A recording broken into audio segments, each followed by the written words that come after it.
Spartans are celebrated in history as the brave warriors who stood against oppression, but they were probably as bad, if not worse, than the Persians. Spartan bravery was really built on a foundation of human suffering. They thrived on the backs of state-owned slaves called helots. The helots were the indigenous people of Laconia and Messenia, the regions conquered by the Spartans during the 8th and 7th centuries BC. After conquest, they were forcibly subjugated and reduced to a serf-like status. The helots did all the heavy lifting.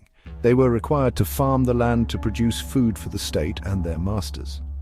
Sparta's economy depended almost entirely on the helots. They were required to give up a large portion of their agricultural produce to their Spartan masters, while keeping just enough to survive. Legally, they were owned by the Spartan state, not individuals, though assigned to individual households. Unlike Athens, where slaves were usually foreigners, the helots were ethnically Greek. The Spartans had to deal with a few helots' rebellions, which made them paranoid.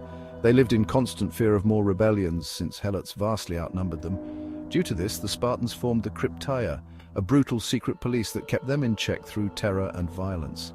The history of the class struggle between the Spartans and the helots is hardly ever mentioned. What most people know is the Battle of Thermopylae and the famous story of the 300 Spartans. The labor of the helots was what created the military leisure that enabled the Spartan elite to focus entirely on warfare and politics.